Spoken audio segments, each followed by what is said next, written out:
Senhoras e senhores, bem-vindos a Santa Cruz das Ribeiras, onde hoje pisamos o palco dos nossos afetos para recordar e homenagear Francisco Machado, um homem deste lugar que não era um Francisco qualquer.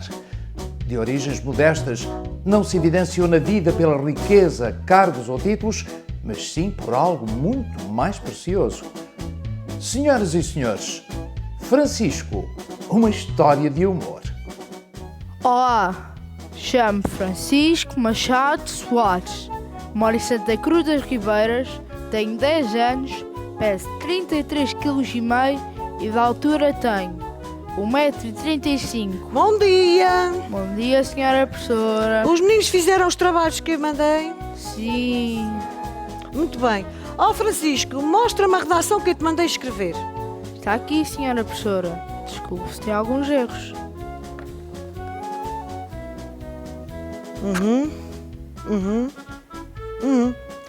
Ótimo! Aqui não há erros nenhuns. Sabes escrever muito bem. Eu só não estou aqui a perceber o último parágrafo que diz: em conclusão, a gata não me deixou acabar a redação. Como o tema da redação era a vida da minha gata e ela ainda não morreu, só posso acabar a redação quando ela der a última minha dela. Oh, valha-me Deus, Francisco! Ainda um dia has de dar um grande cómico. Era uma vez um Francisco que fazia rir toda a gente. Não havia nenhum cómico que lhe passasse à frente. Era uma vez um Francisco que fazia rir toda a gente. Não havia nenhum cómico que lhe passasse à frente. O Francisco Machado nasceu nesta casa a 1 de julho de 1932, no seio de uma família trabalhadora e feliz. O pai era o Sr. Francisco Muniz Vieira Marítimo e a mãe era a Sra. Maria Cristina Soares Vieira, dona de casa. Temos mais esta, está aqui. Esta também então. não sei se conheces. Conheço. Do casal Vieira nasceram 3 filhos, João, Francisco e Manuel. Francisco era o do meio. Os irmãos davam-se bem. Ainda hoje o João recorda o irmão Francisco como sendo um rapaz calmo e disciplinado. Não era pessoa a andar assim em pândigas, nem assim, nada de coisa assim que fosse fora do normal. Era então uma pessoa muito calma e mesmo à noite ia a fazer um baile, ia sempre cedo para casa.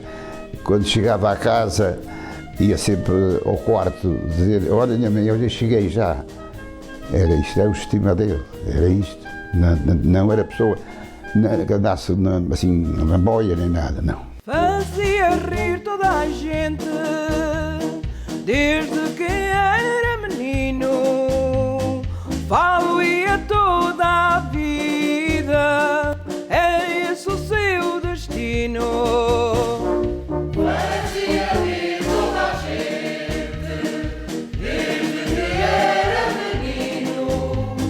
Falo-ia toda a vida, era esse o seu destino. A juventude de Francisco Machado decorreu de forma normal. Foi ótimo aluno na escola primária, tendo aprendido a escrever de forma excelente e servido de exemplo a muitos outros alunos. Após ter completado a 4ª classe, saiu da escola para trabalhar, como faziam tantos outros jovens que não tinham posses para estudar. Começou logo na vida da pesca, na companhia do pai. Velhos, novos e crianças, todos concordam com isto.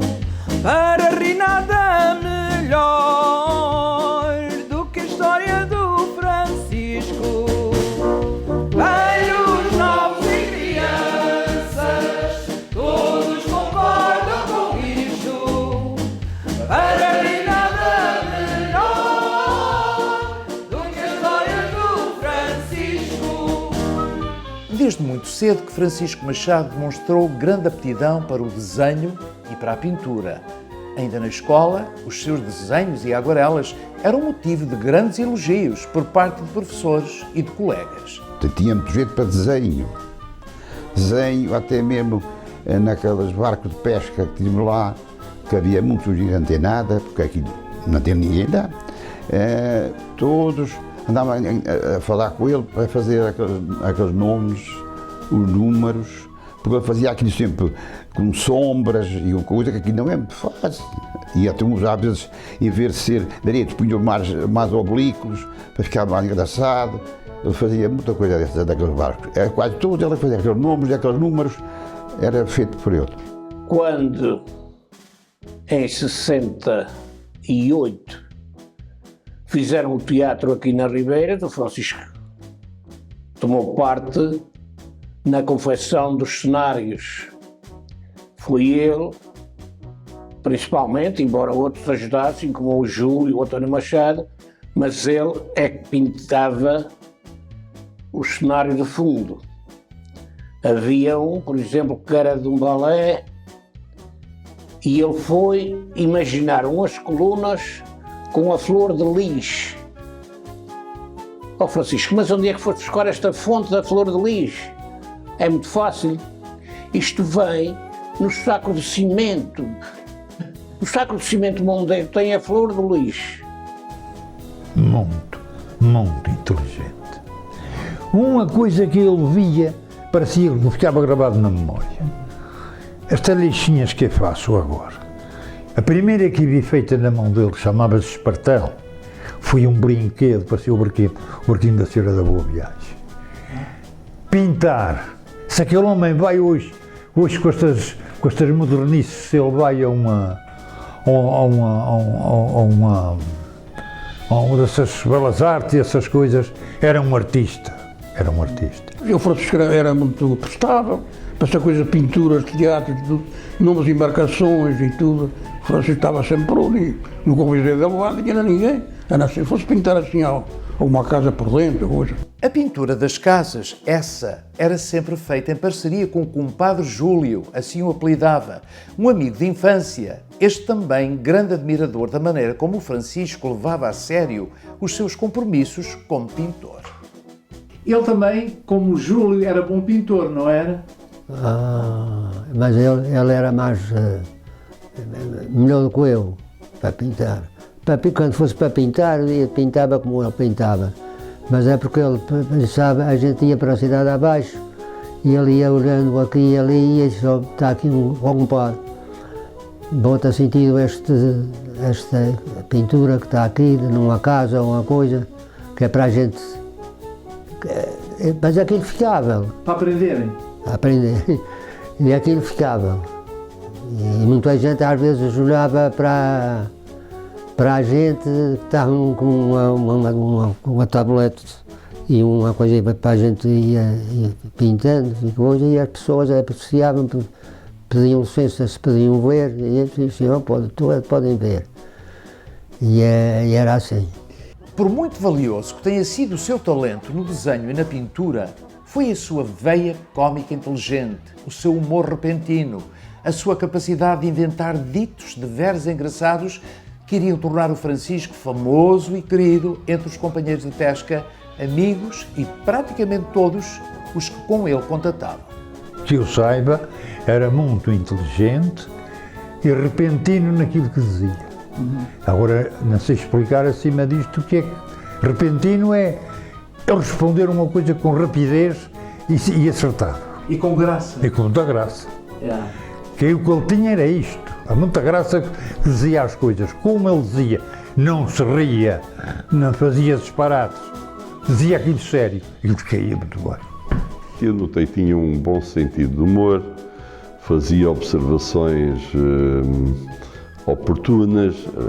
Eu sou muito assim. Eu creio que a empatia abre as portas à comunicação.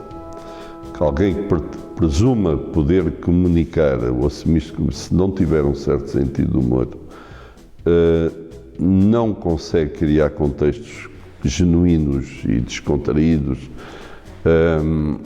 E ele era bom nisso. O Sr. Francisco é uma pessoa mítica. eu considero uma pessoa mítica. Porquê? Há pessoas que nascem com um dom que aquilo que dizem, palavras às vezes simples que não têm significado algum, por exemplo as minhas que eu digo, mas em determinadas pessoas ficam bem. Tem graça, ou seja, de pouca coisa faz-se uma história ali. Francisco Machado nasceu definitivamente com um dom, segundo alguns, herdado da família. Já o tio José Vieira era assim. Meu tio José Vieira também era uma pessoa parecida com isso. O irmão da minha mãe, que era aquele que era o pai daqueles que estão lá fora, conhecia muito bem, o José, o Manuel, também era assim. Ele até por carnaval, meu tio José Vieira, já com a sua idade, estou já assim mesmo já de idade, quando veio depois de ir para aqui, acho que era um terceiro da conheceu. Depois por ir para a terceira já, era uma borrazinha daquelas pequenas, mas era toda imensa. Ele pediu-lhe emprestado, fantasiou-se para o carnaval, pôs-se em cima dela com uma saca de farinha, todo fantasiado, e ia deitar farinha e o burro parecia, só fazia tudo com ele, era mesmo, nem que fosse mesmo o dono dele. Quer dizer... E seu tio José Vieira? José Vieira, fazia essas coisas. E outra coisa, às vezes estavam assim, de repente faziam uma coisa e às vezes estava lá em cima da ponte, de repente, porque não ia à casa, vestia um casaco do avesso, outro ao direito, uma máscara para a frente, outro para trás, e vinha para aí mais fantasiado. Para além do seu dom, herdado ou não, Francisco Machado refinou o humor nato através das suas experiências de vida e, ao divertir um público apreciador, passou a ser a tal figura clássica e histórica, o tal cómico castiço muito conhecido desde a Idade Média, sobretudo nas vilas e aldeias de Portugal.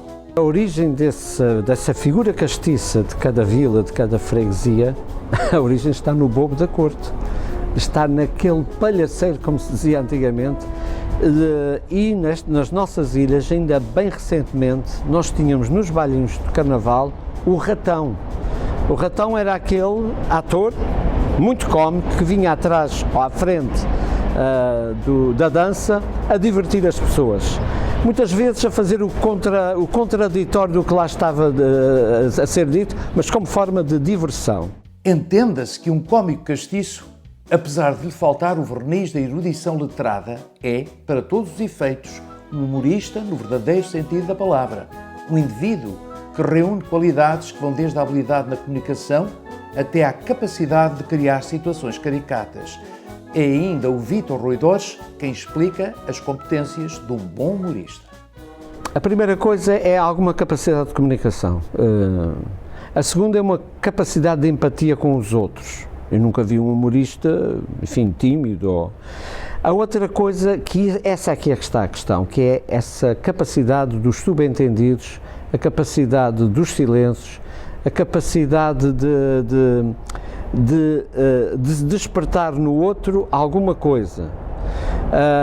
E depois a capacidade que é preciso ter para... É preciso também ter aqui alguns conhecimentos, alguma cultura, quer dizer, o humor não cai do céu, o humorista tem que estar muito atento ao que se passa ao seu redor e conseguir filtrar o que se passa no cotidiano e arranjar formas de fazer aquilo fazer uma caricatura do que se passa, não é? É como se fosse um caricaturista. O Francisco Machado era tudo isso, um humorista a sério, mas nada que se parecesse com o bobo da corte ou o palhaço de rua. Era uma figura muito mais complexa, ele que, tal era a vontade de criar o riso, ele próprio contava e recontava as histórias da sua autoria. Era o cómico genuíno por excelência, a fazer de si caricatura para poder, com os outros, rir-se também de si próprio. Ele gostava de ir ao Alberto, eu gostava de beber um vinho, era vinho também, então já bebia, não havia outra bebida, às vezes uma cerveja, era vinho, cerveja, havia algo.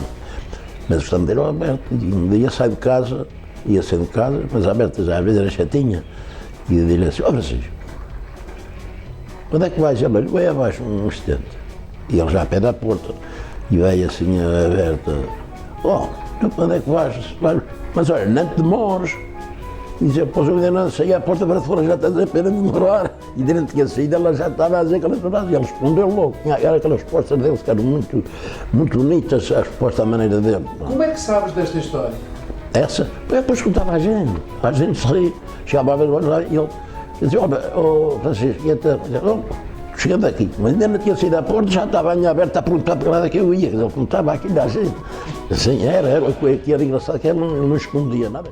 O Francisco Machado teve alguns namoros, uns ligeiros, outros mais a sério. Mas ele que oferecia comentários por tudo e por nada, nunca contou a ninguém nenhuma destas aventuras, sempre caladinho. O que nos leva a imaginar o que ele diria sobre este assunto do namoro se fosse vivo. Talvez não diria grande coisa. Sobretudo sobre o seu primeiro namoro. Segundo me contaram, só cá para nós, o Francisco namorava a sério com uma rapariga aqui do lugar.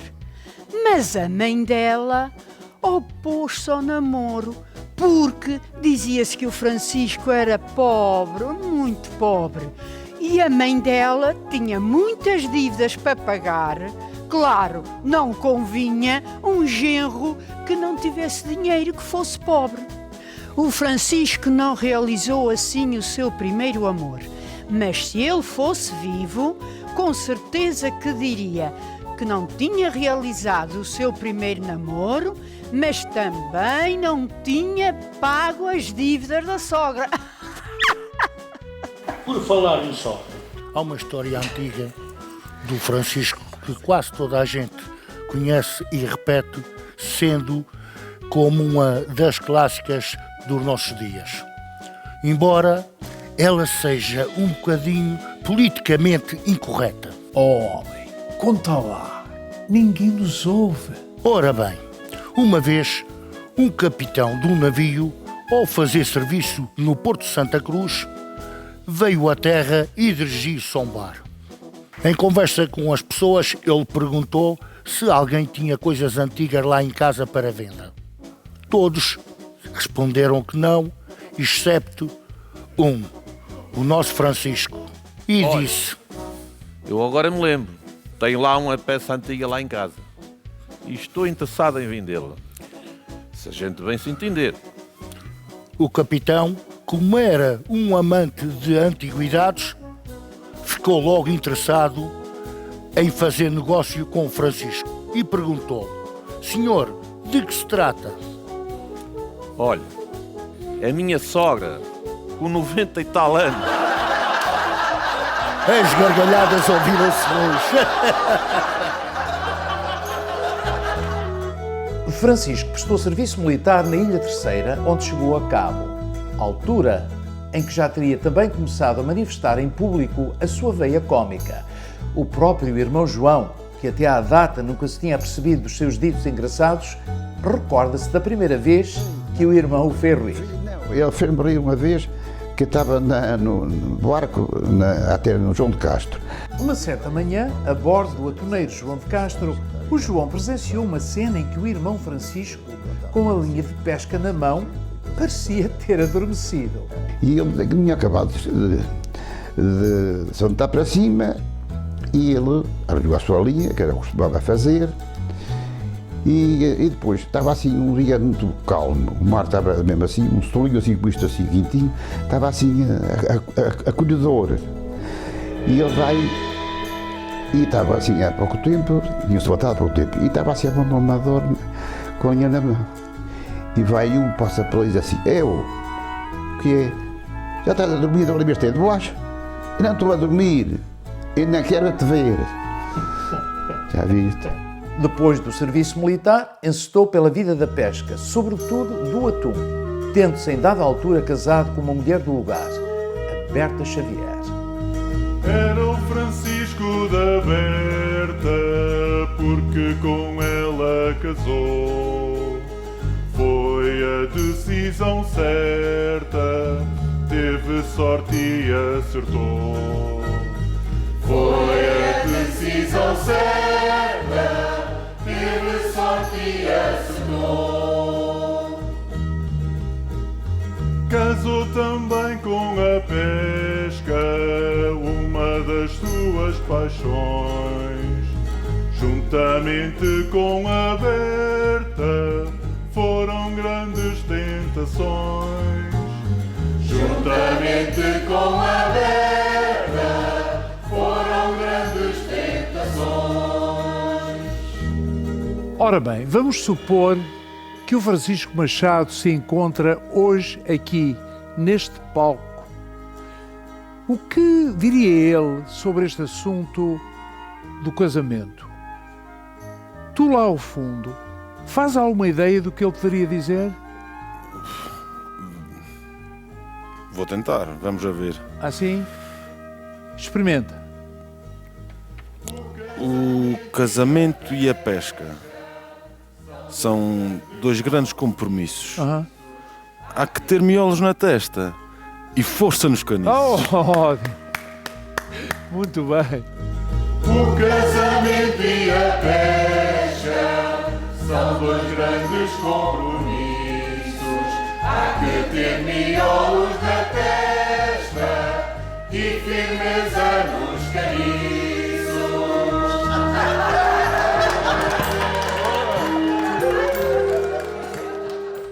Um dos grandes amores de Francisco Machado foi, sem dúvida, a pesca, uma atividade em que ele se fez homem, como se costumava dizer. Pergunte-se aos companheiros que tipo de pescador era ele e não faltam os elogios.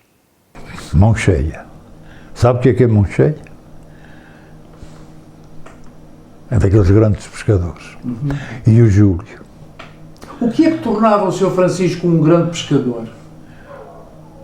Epá, o sangue frio, a calma que ele tinha de pescar, que está pescando e não está pescando, o Francisco era igual, não tinha aqueles nervos nem o Júlio, eram duas vasas seguras, como a gente costuma dizer na Síria, não eram homens de arrepio. Eu trabalhava no meio deles. Já um não diz nada, coitado, já não está. Mas o Júlio pode dizer. Era pescador, tanto na pesca do atum como na pesca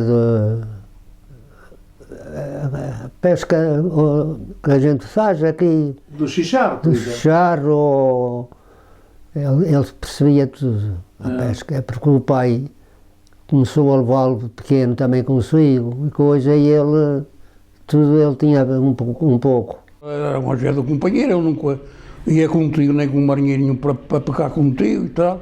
Ele era desses marinheiros, mesmo as traineiras, nunca era a favor do mestre, era sempre, não é sempre ponta de mestre, mas fazia sempre parte com a companhia para ali ele ia juntamente. E era um bom pescador de vara de eslavar. Dedicou-se sobretudo à apanha do atum. Entre outros barcos, fez parte da companhia do atuneiro Carmona, a maior embarcação do género naquela altura. O compadre Júlio recorda que a entrada do Francisco para o barco aconteceu devido à grande amizade que os unia. Fomos sempre amigos, eles são da mesma idade e a gente fomos sempre amigos de rapazes. E depois ele foi pescar numa outra traineira e eu fui pescar noutra. O arco peixinho. É. E depois, quando a gente se desapartou, e eu fui para Francisco dizia, eu ainda vou fazer maneira da gente se juntar. E fez. Ele vinha às vezes cá no nosso barco, e o Manuel Alves, ele dizia, às vezes umas toliçadas, puxavam por ele, e ele fazia rir todos onde tivesse. E o Manuel Alves engraçou com ele também e São Francisco não gostava de andar junto com o Júlio. Pô, eu nunca falei nisso ao mestre Manuel, mas a gente sempre muito amigos, de rapazes de mesmas idades, e eu acho a falta dele. E eu disse, é verdade, e eu acho também a falta dele, porque a gente às vezes dava umas gaitadas assim, uma coisa, e já ele ficou. Foi buscar a sua coisa à traineira que andava e veio com a gente. Foram verões intensos de luta sobre as águas salgadas. Nos momentos difíceis, aqueles em que as coisas nem sempre corriam bem, lá estava o Francisco com os seus ditos inesperados a fazer rir os companheiros. Tu, meu caro amigo, tu que te saíste tão bem com aquela da firmeza nos caniços, se calhar tens boa voz também, não? Mais ou menos. É porque eu preparei aqui uma canção para tu cantares. Ok. E eu fiz este primeiro verso e espero que gostes. Olha, é assim, o Francisco fez-nos rir com as suas brincadeiras. Todos gostávamos de estar a pescar ao lado dele. O que é que tu achas? Oh, isso... Não? Isso é o jogo dos disparates. Nada disso rima. Claro que não rima. Sabes, as coisas nem sempre me chovem à cabeça. Eu não sou o Francisco Machado, que acertava em tudo. Também no que dizia e como dizia. E, a propósito do Francisco dizer estas coisas, eu recordo-me de uma história que me contaram e que eu gostava de relatar. Tu podes ficar aí, à espera. Nós depois continuamos com este verso mal rimado, mas por agora eu queria dizer uma história. Na pesca do atum, o Francisco e companheiros andam à isca na baía do Porto Martins, na Ilha Terceira. Francisco ao leme, a vigiar, o Eduardo Machado ao motor. O mar está como azeite, calmo, tudo a correr bem, muita isca. Mas de repente, devido a alguma distração, o barco bate numa pedra, arrombando-se. Vocês imaginem, de noite, a água entrar no barco, imaginem a confusão, o burburinho, e no meio de todo aquele bulício, o Eduardo Machado grita para o Francisco Machado: Ó, Sr. Francisco, já parei o motor, o que é que eu faço agora? Responde o Francisco com muita calma: salva-te. Olhem, não sabemos se alguém se ri com isto, mas o certo é que esta história ficou para a história. Para a história ficaram tantas outras do Francisco Machado, histórias que revelam as mais variadas facetas desta personagem complexa, do homem da comédia descontraída, por vezes traquina, incómoda e imprevista, até nos momentos mais dramáticos. Todas as histórias que o senhor se lembra, qual delas é que lhe ficou mais na memória? Qual delas é que terá tido a maior piada, por exemplo? Entre a gente? Sim. Foi quando eu caí ao mar.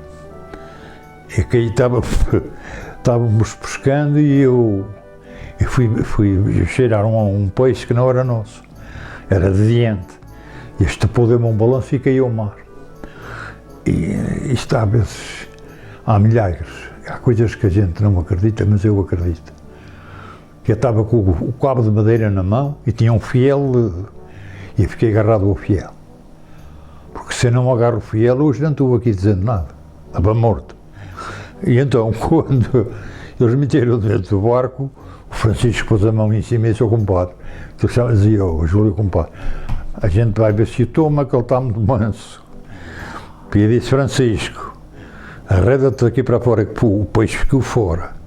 E disse o Júlio: Francisco, mais para lá, porque o peixe vai passar. Eu estava desorientado. Foi a graça que eu achei piada, que depois é que a gente se riu. Na ocasião não, mas depois de se rir, ele perguntou-me: está mais calmo? Eu estava como uma barata, caiu ao mar. No Carmona, em Santa Amaro, resolveram que tinha lá um senhor que tinha um quinto, 100 litros de vinagre para vender. E o Sr. Manuel Lavras entendeu que devia comprar para pôr no barco, porque nos quadros de pesca, como eu passei assim, usavam sempre muito vinagre. E puseram aquilo num lugar que chamavam Corral da Pedra, porque o Carmona tinha uma espécie de um porão que levava na lixeira 10 toneladas, que era por causa de ficar mais bem assentado, pedra. E foram lá pôr. E quando precisavam de vinagre, lá ia o Francisco, dava sinal ao Sr. Júlio e iam ao porão buscar vinagre. Mas o vinagre era muito fraquinho, era comadinho, levava uma coisinha de açúcar e bebia. Quando um dia o Salazar disse que precisava de um vinagre, era tão pôr hoje, já se davam também ao Salazar, era de sociedade. E olha, o senhor ao porão buscar um garrafão de vinho, um garrafão de vinagre. E lá vai o Francisco, mais o Sr. Júlio, para vinagre. Bebemos qualquer coisa primeiro e depois fizemos tirar, já não tinha vinagre. Já não havia? Já não havia vinagre. Vinhamos para cima, é uma semana. Uma semana, olha, já não temos vinagre. E eu, agora, eu não me acredito, que não há um mês comprei um quilo de vinagre e já não tem nenhum. Mas foi vocês que o governo, eles chegaram a rir e disseram, comemos alguma, não comemos um quinto dela e pronto, isto é rápido, foi assim. Foi vinagre, eles beberam com açúcar, depois precisaram de ir buscar no garrafão que era apanhado, então, já não havia vinagre. Fomos vender cavalas para Santo Amaro e Prainha e às tantas passámos no alambique do mestre Manuel Joaquim. Passámos lá e o Francisco disse, para, São Francisco, aqui não tem gente, só tem aqui o alambique do mestre Manuel Joaquim. Se não, é para deixar cavalas, mas eu pedi, não, é para deixar cavalas, que é para engodo. Para engodo? Sim. Eu parei a carrinha, o Francisco saiu e foram levar cavalas ao mestre Manuel Joaquim. Fomos para a prainha acabar de vender, viemos e eu vinha por cima e ele disse, não, a gente vai para Santo Amaro. Para Santo Amaro? Mas fazer o quê? Vai para Santo Amaro, tem lá uma coisa que temos que ir. Bem, eu sinceramente não sabia o que era, pensei que fosse qualquer coisa que ele tivesse. Quando às tantas ele diz, não, vais parar aqui no alambique Manuel Joaquim que a gente vai pescar. Pescar? Sim, é o engodo que eu deixei até agora. Mas vamos pescar aqui, Francisco, tu não já estás junto? Eu disse, não, vamos pescar. Aí entramos, qual era a pescaria?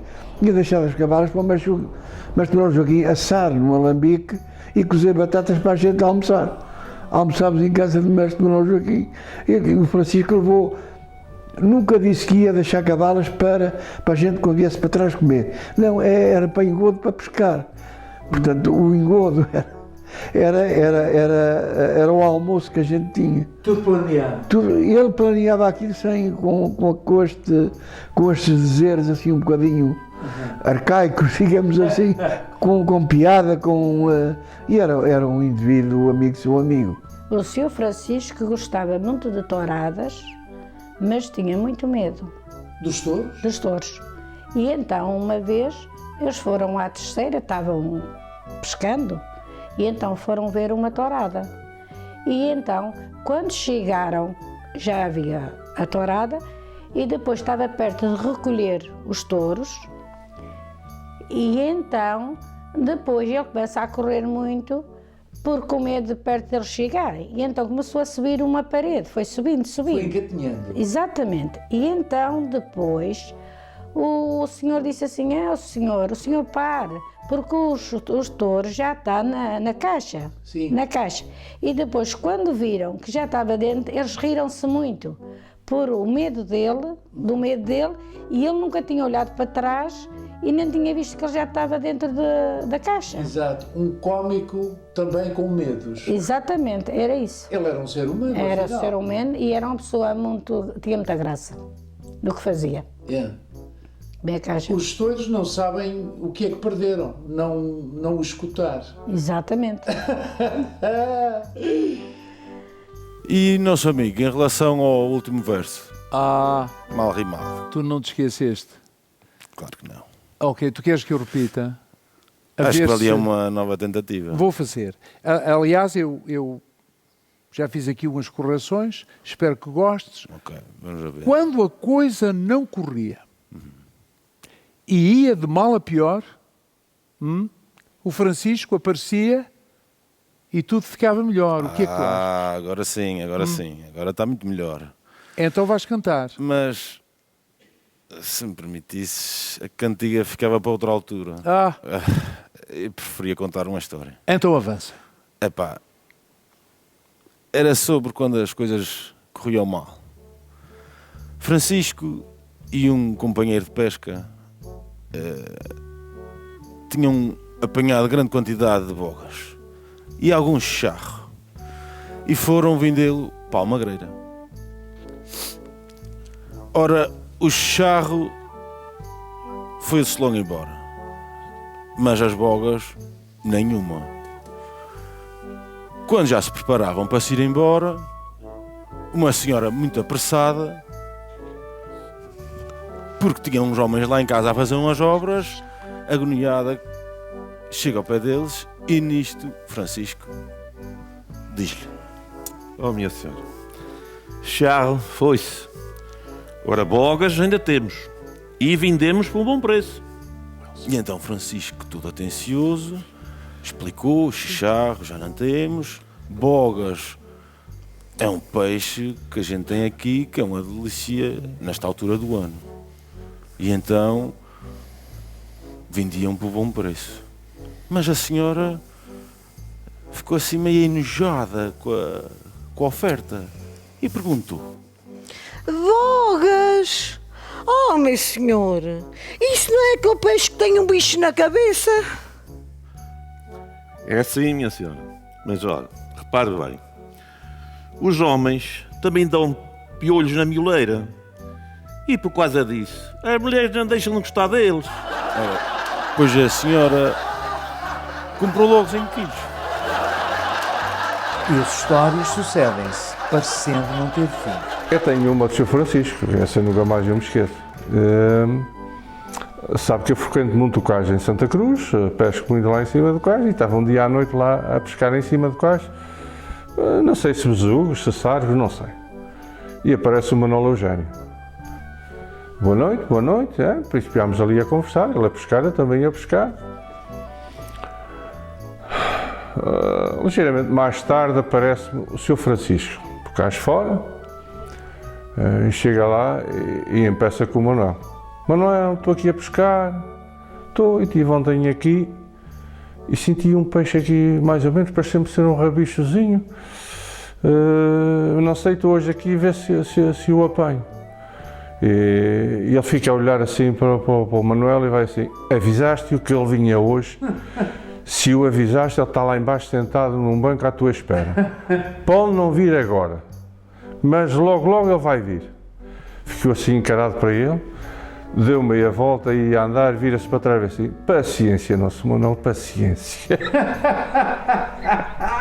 Era um senhor que tinha vindo dos Estados Unidos, que vinha muitas vezes com as moedas a chocalhar, gostava muito de mexer nas moedas, para mostrar que tinha moedas no bolso, na algibeira, exatamente. E eles passavam muito tempo, o Sr. Francisco da Berta também passava muito tempo numa taberna que havia lá embaixo, e então esse senhor aparecia lá a chocalhar, e então estavam todos à espera que ele pagasse uma rodada. E ele entrou a primeira vez e acho que não me pagou. A segunda vez começou lá nas suas conversas e ainda não. Mas à terceira, acho que alguém ainda disse: então não vai pagar alguma coisa aqui para os teus amigos? Ainda te lembras de nós, os teus amigos? E ele disse: não, eu vou pagar quando quiser, não é agora. Com a sua voz muito fininha. E o Sr. Francisco vai: ainda bem que tu nasceste ao alto, porque se nasceste ao baixo, tinhas dado uma grandíssima vaca. Se a gente estava numa festa ou numa coisa qualquer, fazendo os preparativos, ele utilizava muito este termo. Portanto, havia uma festa e estava-se a preparar tudo. Sabe que quando é para abrir, por exemplo, a porta do salão, por exemplo, seja lá que tipo de festa for, há sempre uns pequenos pormenores que falta isto, falta aquilo, ou aquele outro, e as pessoas andam, e o Francisco impunha logo uma calma. Vocês tenham calma, isto é como um funeral. Assim que o seu padre chega, fecha e anda. E aqui é a mesma coisa. Assim que a Filarmónica chegar à porta de Tucum, abre-se as portas e as pessoas entram. Não há que ter esses assodamentos. Ter calma. Era uma pessoa espetacular. Utilizava uns termos maravilhosos, porque muitas vezes longe daquele pensamento, e ele ia buscar e pronto, e as pessoas ficavam lá, logo todas acabavam até por ficar sossegadas. Sim, sim. Ora bem, aquele não quis ou não pôde cantar. E então, eu gostaria de encarregar uma outra pessoa de fazer o seu próprio verso e cantar. Tu. Eu? Sim. Eu acho que és alto. Se calhar tens boa voz. Isto a propósito do Francisco fazer rir os companheiros com os seus ditos jocosos. Vê se compões um verso e cantas. Avança. Posso experimentar? Pois, é preciso pensar, não é? Pois é, isto... Nem sempre. As palavras sobem na cabeça. Mas eu vou experimentar. Vamos. Tentar. Se houvesse algum problema que não tivesse saída, o Chico encarava o dilema e a situação. A situação. E a situação. Não vou conseguir rimar. Não é fácil.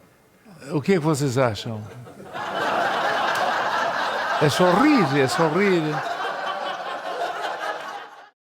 Bem, parece-me que já é tempo de resolvermos esta situação, não achas? A palavra resolvida rima com saída. E se tentasse acabar o verso dizendo a situação era totalmente resolvida? Não? Vou tentar.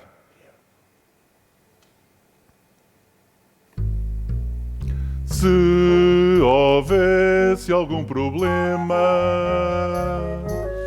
que não tivesse saída, o Chico encarava o dilema e a situação era totalmente resolvida.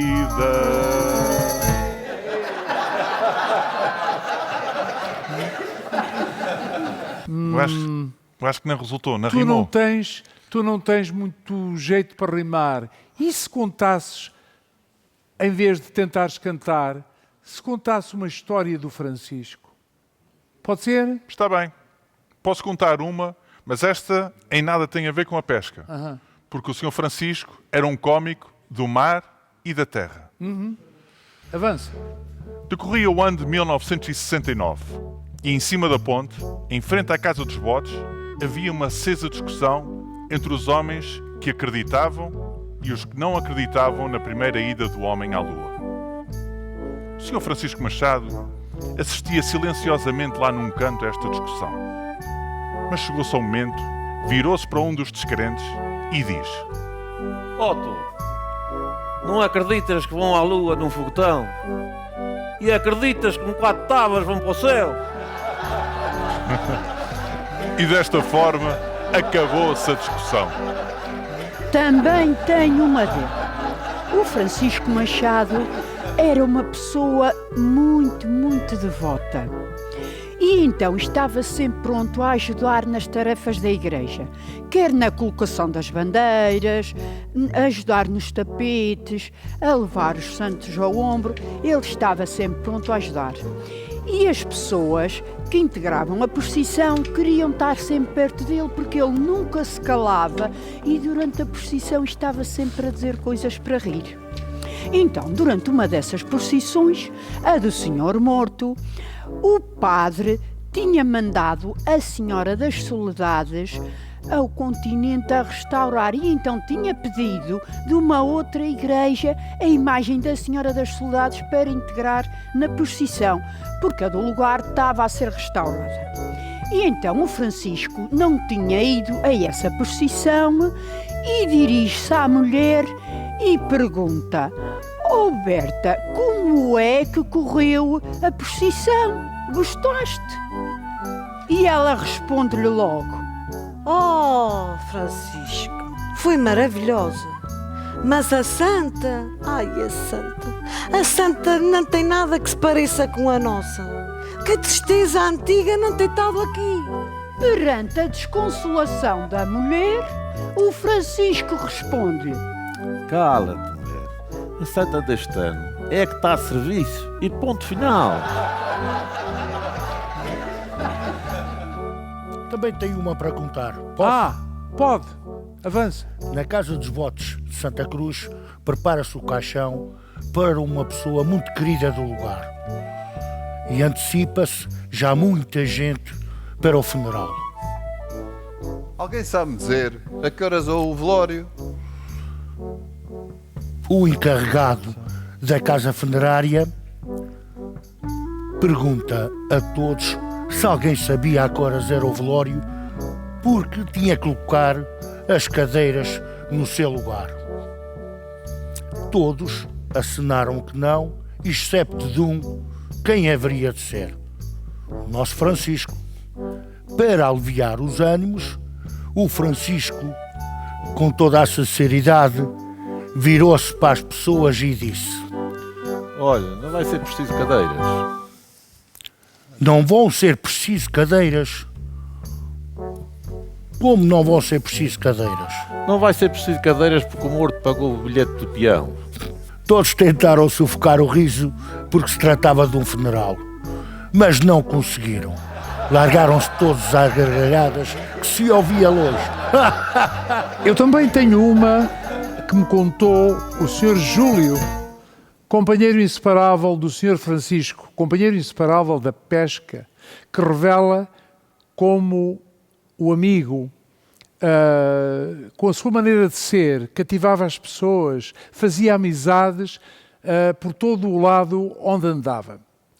Estavam os dois na Graciosa, isto durante o tempo da pesca, e num raro momento de descanso, foram até o Carapacho nadar. E aí encontraram duas raparigas com quem fizeram amizades. Mas eu vou deixar o Sr. Júlio contar a história, porque ele sabe contá-la melhor do que eu. As raparigas, elas olhavam umas para as outras, mas não diziam nada. E veio aí o Francisco: "Oh, raparigas, falem com a gente que a gente sempre portugueses, que também querem um bonito." E vai e agarraram um bonito e deu. E depois a outra também queria, pô, demos meia dúzia de bonitos. E as raparigas assim ficaram, assim que viam o barco, corriam para o barco.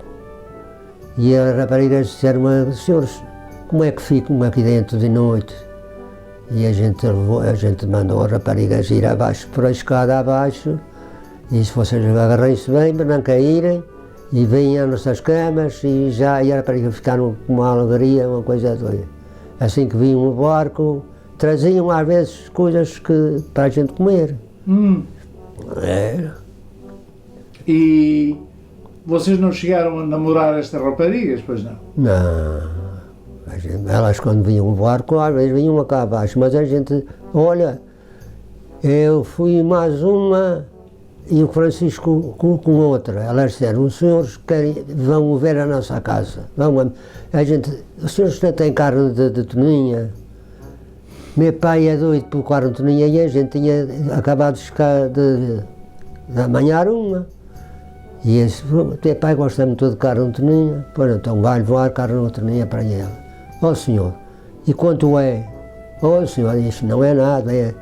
"Ó senhor, não pode ser que a gente quando comprar aqui é um dinheirão."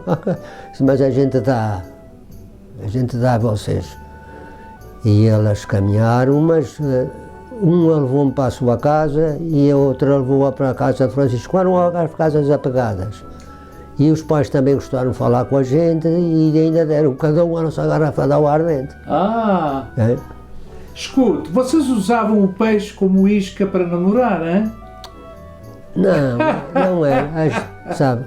Candidamente, o compadre Júlio diz que não, que nunca lhes tinha passado pela cabeça se aproveitarem da amizade das jovens, acrescentando que tudo isto se devia ao Francisco Machado e à sua maneira de cultivar amizades.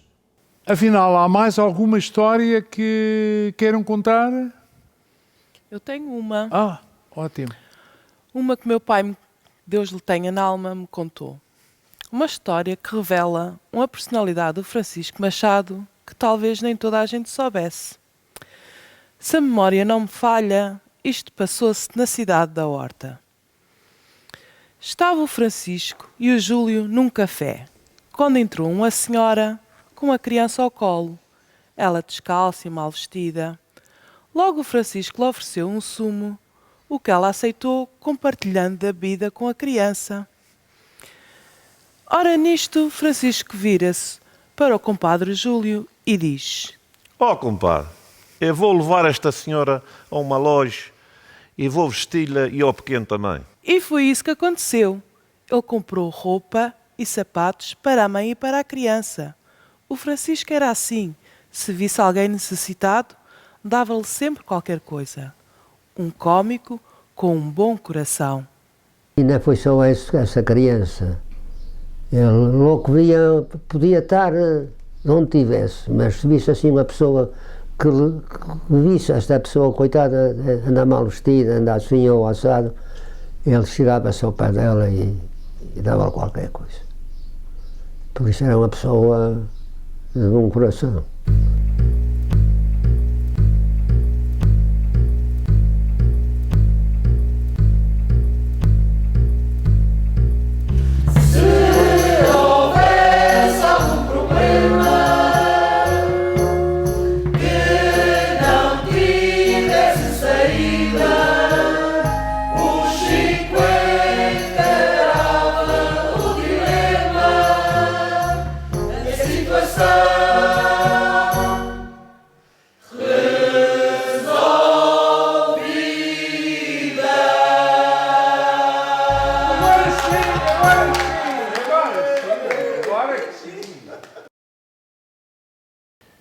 O Francisco Machado não só pintava o riso no rosto das pessoas com os seus ditos jocosos, ele pintava e desenhava a sério. E pintava sobretudo telas que retratavam um lugar que ele muito amava e as vivências tão perto do seu coração. Eram telas que eram usadas no palco do lugar como pano de fundo, como cenário. A tela que aqui vemos é uma magnífica amostra do seu talento. Foi pintada no ano de 1995, em parceria com o professor Raul Gonçalves, e especificamente para uma peça de teatro levada a cabo em Santa Cruz. São aqui bocados da vida do Francisco e da minha cá, que foi extremamente gratificante. O professor Raul Gonçalves recorda a experiência única de trabalhar na pintura da tela com o Francisco Machado. Quando me contataram para fazer um cenário para os atos de variedades, eu, com alguma sensibilidade, percebi que ia concorrer com aquela personagem que tinha o seu estatuto, o seu desempenho, e então recusei-me a fazer o cenário sozinho. Eu argumentei que só o faria na companhia do Francisco. Ele comoveu-se quando ali no café pedia a colaboração dele, vi-lhe lágrimas nos olhos, e despertou-me um imenso carinho. Então eu fiz este trabalho aqui pintámos com meia sala sentados a ver-nos, ou aqui de pé. As pessoas vieram cá ver, estamos a pintar um cenário ali, o Francisco e o professor e tal. E eu tentei sempre não me sobrepor a ele de maneira nenhuma. E foi gratificante. Correu muito bem, ele sentiu-se honrado e pelos vistos, as memórias perduram. A gente encontrava-se várias vezes e uma das vezes a gente encontrou-se no Salão da Filarmónica. As memórias realmente perduram. Na memória da Conceição Jorge está também uma história com o Francisco Machado que naturalmente a fez rir. Isto numa altura em que ele estava a pintar mais um cenário no Salão da Filarmónica. Eu e outras pessoas estávamos a ensaiar um grupo para o Carnaval e assistimos a um momento em que ele estava a pintar a tela e que de um momento para o outro o meu filho andava ali a brincar, tropeçou na lata da tinta e despejou por cima da tela. E ele aqui, coitado, ficou chateado e disse: mas tua mãe não te tem dado com a cabeça na borda de um penique quando tu nasceste? Tu não me tinhas feito esta agora aqui. Como é que eu vou desenrascar agora isto? Mas ele lá desenrascou, coitado. A vida é como uma tela matizada de 1000 cores. Francisco assim pintou nela todos os seus amores.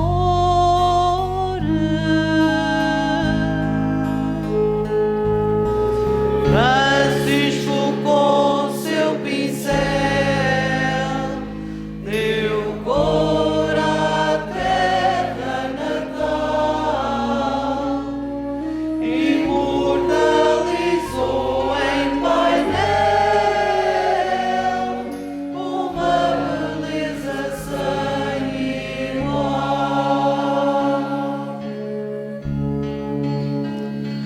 Pintou trabalho e esperança, a sua fé e o seu culto, ficando na nossa lembrança uma obra de grande vulto.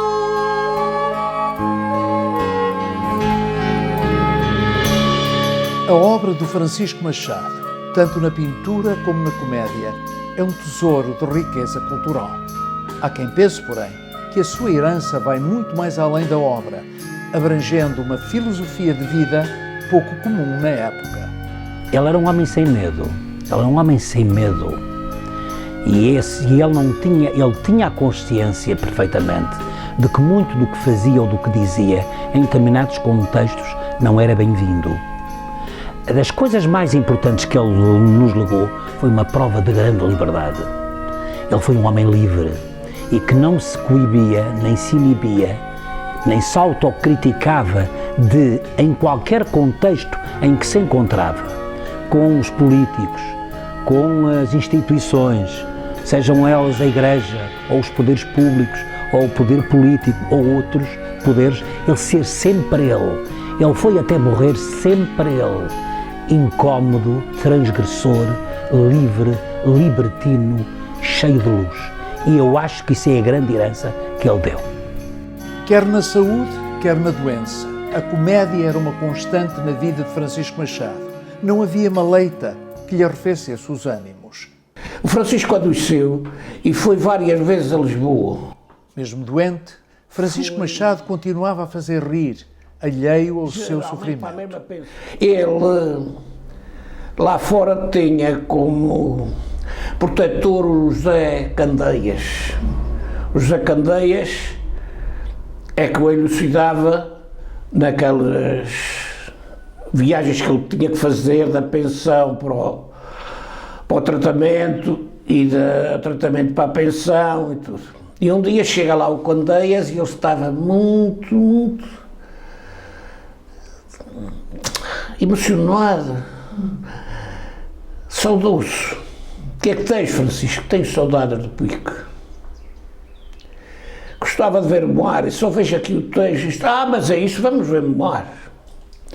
Salta o Francisco no quarto do Candeias, ia passarem ali o Quarto Sodré, encontra um comboio e o Francisco: "Ei, podemos ir para a pensão?" Para a pensão? Sim, podemos voltar à pensão. A saudade passou. E já vi a leixa da baleia com os botos todos atrelados. Além de cómico, continuou também a ser aquele Francisco que queria ser prestável, mesmo durante a sua doença final, quando as forças já não o permitiam. E me prestava para qualquer coisa que a gente precisasse, até já estava para ir pintar a adega, fazer umas pedras nos blocos, e ela, coitada, já estava na sua doença mortuária, e fui lá vê-lo, e só se mexer ali, como é que vai ser para a gente ir aquelas pedras? Limpa lá as pedras, que eu ainda vou-te pintar as pedras. Mas coitado, não foi, porque ele já não se levantou mais. É assim a vida. Não chegou a pintar as pedras? Não chegou a pintar as pedras. Mas queria ir? Queria ir, mas mesmo já na cama, sem poder, que a gente sabia que ele já não podia, mas estava sempre com aquela vontade de ir à adega. E fui várias vezes à adega, mas ele gostava de ser um pouquinho de vinho. A gente...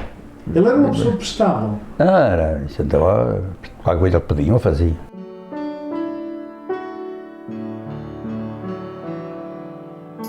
A 20 de outubro do ano 2000, com apenas 68 anos de idade, morreu Francisco Machado Soares, morador no lugar de Santa Cruz das Ribeiras.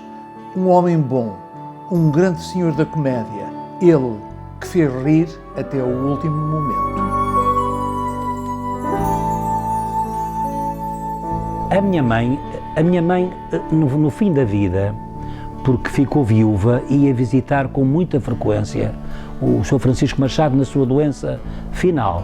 E era muito amigo, minha mãe era muito amiga da Berta, da senhora Berta, que era a esposa de Francisco Machado.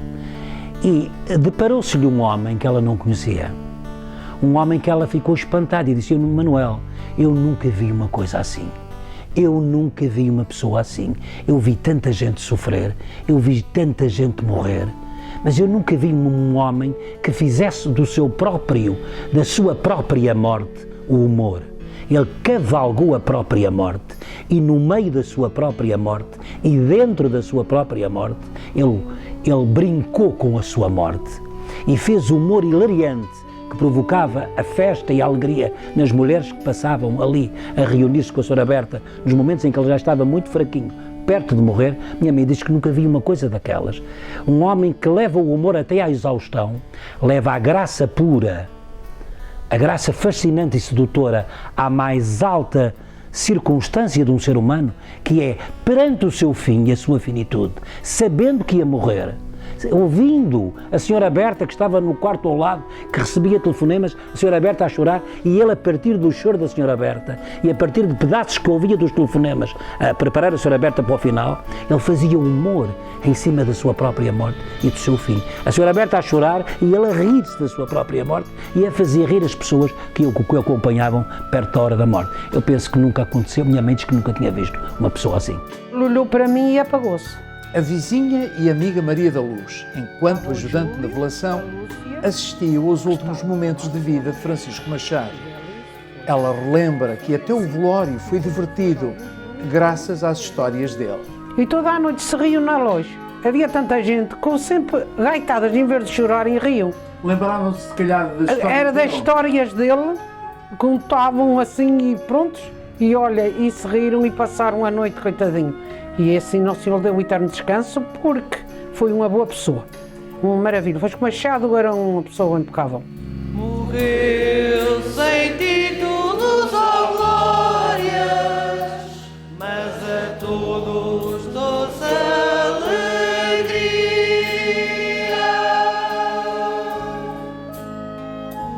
E deixou na tela memórias um adeus até um dia.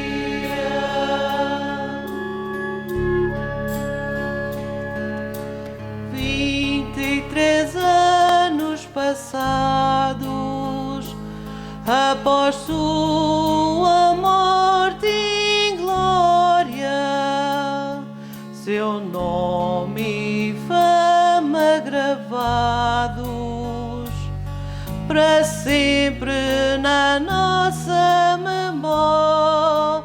E no gesto de homenagem, para que não seja esquecido, revela uma nova imagem a do dia agradecido. Quando está em frente à campa onde se encontram os restos mortais do Sr. Francisco, que pensamentos é que lhe vem à ideia? Olha, uma saudade, a gente éramos amigos, éramos como famílias, e penso-lhe que Deus lhe deu o eterno descanso e que ele acompanha a gente, porque era uma pessoa maravilhosa. Mais de 2 décadas após a sua morte, Francisco Machado é lembrado ainda com muita saudade. A sua falta sentida como um vazio palpável.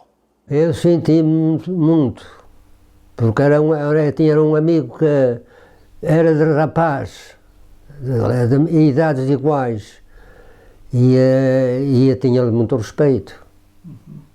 Muito respeito. E quando ele morreu, posso fazer ideias quando se gosta de uma pessoa e ele falta, é triste. Deixa um vazio na nossa vida, não é? Deixou muitas saudades e tanto é que ainda permanece pelos tempos fora, em algumas ocasiões em que a gente está fazendo isto ou aquilo, lá vem uma memória do Francisco. Olha, o Francisco, isto é como dizia o Francisco. Achas que pessoas como o Sr. Francisco fazem falta hoje em dia? Fazem porque o Francisco era genuíno. Não era, hoje em dia, muitas daquelas piadas que nós ouvimos na televisão, na rádio, são fabricadas, não são espontâneas. O Francisco era espontâneo, era verdadeiro. Pessoas como o Sr. Francisco fazem muita falta no nosso lugar, porque o Sr. Francisco, onde estava, punha toda a gente bem disposta. Não era aquela pessoa estar ali, era uma pessoa divertida, era uma pessoa simples, mas muito humilde. Pronto, é destas pessoas carismáticas que nós e pronto, e vão-se perdendo essas pessoas. Quando Francisco morreu, a primeira reação do meu pai foi: nunca mais vou acima da ponte. Nunca mais será igual. Perdemos o humor e perdemos a cultura. Morre o homem, fica a fama, costuma dizer-se. No caso do Francisco Machado, fica uma herança que leva a refletir sobre a importância do rir, sobre a necessidade de rir de maneira natural e sadia. Um fenómeno que nos nossos dias parece estar, de certa maneira, em crise. Há pessoas com falta de rir, as pessoas mais idosas, porque a solidão é uma coisa terrível. E é o que se sente muito em Santa Cruz. Muitas casas vazias, mas esses, pronto, também não incomodam. Mas os que cá estão muito sozinhos. E graças a Deus há hoje em dia os centros de dia, funciona como um centro de dia, a casa de povo, jogar cartas. Mas é diferente, porque há um vazio naquelas vidas daquelas pessoas. Aquelas pessoas passam muitas horas sozinhas. É urgente rir, é urgente que apareçam pessoas como o Francisco, que o ser humano se ria, nem que seja de si próprio, mas que se ria para sempre.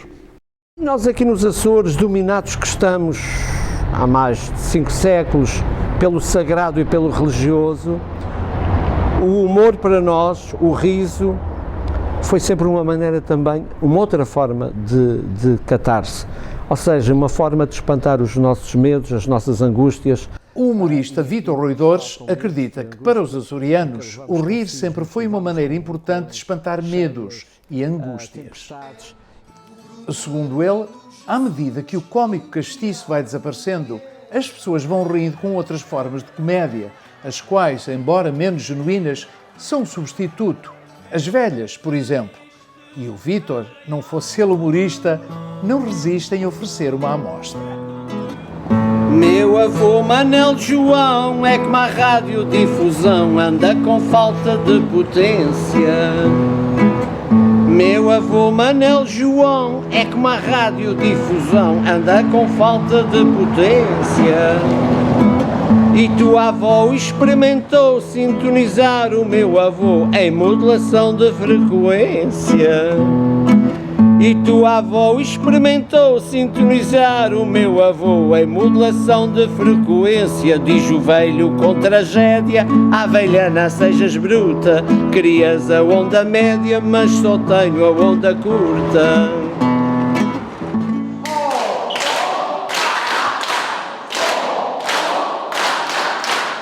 O rir, como forma de terapia, parece também ser agora uma importante faceta das nossas sociedades modernas.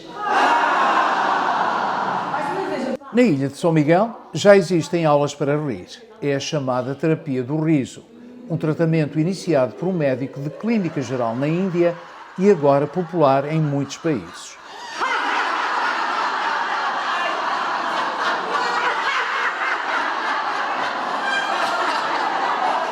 Sim, há pessoas que perdem a capacidade de rir, pelas mais variadas razões. Uma pessoa perde o sorriso durante a sua vida, vai perdendo com as depressões, com as ansiedades, com as angústias, ela vai cada vez menos, rindo menos. Pronto. A terapia o que é que faz? Soltar aquele riso que está lá dentro, solta para fora. Então temos exercícios de riso, podemos rir de tudo e de nada. O nosso organismo ele não faz a diferença se o riso é falso ou verdadeiro, simplesmente precisa da gargalhada. O nosso coração bate muito mais quando está a rir, que se nós vivemos uma vida pacata, sem ter diversões, sem ter nada, sem dar a gargalhada, o coração adoece. Ele fica assim, sem se mexer. Então a gargalhada obriga-nos a respirar mais e profundo.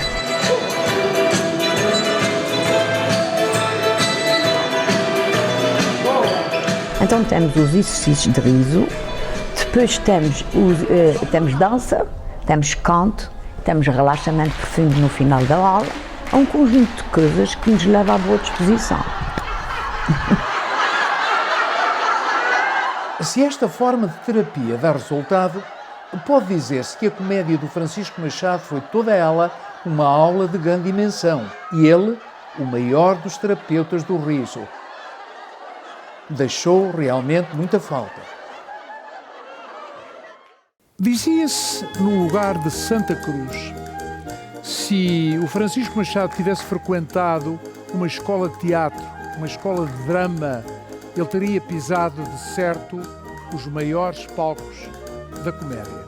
Se ele tivesse estudado com o seu poder de improviso, de certo teria pisado os grandes palcos do riso. Tantas vezes penso nisto, o meu desejo não mente, quem me dera ser Francisco, para fazer rir toda a gente. Tantas vezes penso nisto, o meu desejo não mente, quem me dera ser Francisco, para fazer rir toda a gente. Este homem, não sendo o bobo, nem sendo o palhaço, que nunca foi, este homem foi uma luz. Tudo aquilo é instintivo, tudo aquilo é sincero. E essa sinceridade de Francisco Machado desapareceu. E não houve mais ninguém que substituísse essa luz do Francisco Machado. A comédia que ele fazia vinha da imaginação, pisou com muita alegria o palco do coração. Tantas vezes penso nisto, o meu desejo não mente, quem me dera ser Francisco, para fazer rir toda a gente. Tantas vezes penso nisto, o meu desejo não mente, quem me dera ser Francisco, para fazer rir toda a gente. O Francisco Machado soube praticar a difícil arte da comédia com toda a naturalidade. Fez-nos rir e talvez esquecer algumas durezas do dia-a-dia. Pisou, afinal, o palco dos nossos corações. Obrigado, Francisco, por tudo que nos deixaste. Sem ti, quem nos vai fazer rir com a mesma liberdade e pureza? Será que alguém irá aparecer por aí e pelo menos tentar imitar-te? Oxalá. Era uma vez o Francisco que fazia rir toda a gente, não havia nenhum cómico que lhe passasse à frente. Tantas vezes penso nisto, o meu desejo não mente, quem me dera ser Francisco, para fazer rir toda a gente. Tantas vezes penso nisto, o meu desejo não mente, quem me dera ser Francisco, para fazer rir toda a gente. Tantas vezes penso nisto, o meu desejo não mente, quem me dera ser